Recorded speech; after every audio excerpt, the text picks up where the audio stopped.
നിന്റെ തലവട്ടം കണ്ടപ്പോൾ അന്ന് തുടങ്ങി എൻ്റെ ഈ ഗതികേട്. എൻ്റെ തലവര മാറ്റിയ തല തെറിച്ചൊരു മോനുണ്ടെനിക്ക്. ആഹാ, എന്ത് നല്ല വരികള്. ഒരു യോയോ കൂടി ഇതിൽ എഴുതി ചേർക്കണം. യോ യോ. ഇതെന്താ സംഭവം? അതെ, അടുത്ത ആഴ്ച അമ്മമാരുടെ ഒരു പരിപാടി ഉണ്ട്. അതിൽ സ്വന്തം മക്കളെ പറ്റി 2 വരി കവിത ചൊല്ലണമെന്നുണ്ട്. അതിന്റെ റിഹേഴ്സലാ. മോനെ പറ്റി നല്ല അഭിപ്രായം അമ്മക്ക്.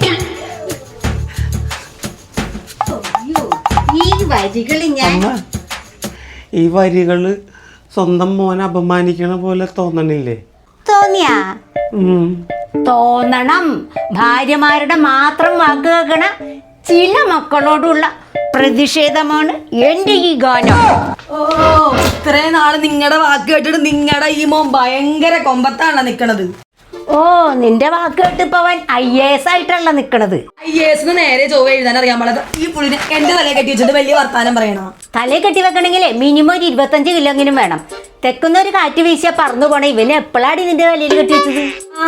എന്റെ ഒപ്പം കൂടിയപ്പോഴാണ് ഈ എല്ലും ഇത് ഇറച്ചി വെച്ചത്. ഓ, ഇറച്ചി വെച്ച കാര്യം നീ പറയണ്ട. പെണ്ണാണാൻ വന്നപ്പോ ഇവനെ തന്നെ മതിയേന്ന് നീയല്ലേ പറഞ്ഞത്? ഓ, പെണ്ണാണാൻ വന്നപ്പോഴത്തെ കാര്യം ഒന്നും ഓർമ്മിപ്പിക്കല്ലേ.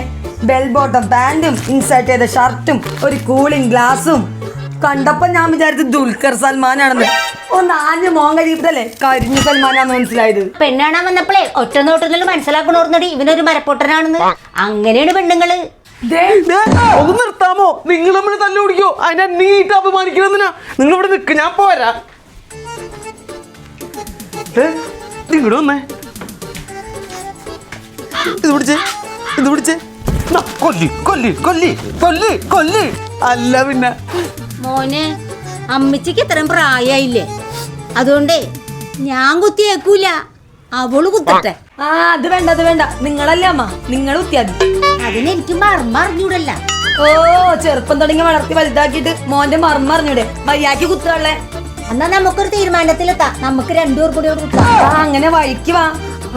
ഞാൻ തമാശ പറഞ്ഞപ്പോ നിങ്ങൾ കാര്യാക്കല്ലേ? ഒന്ന് പോകാം.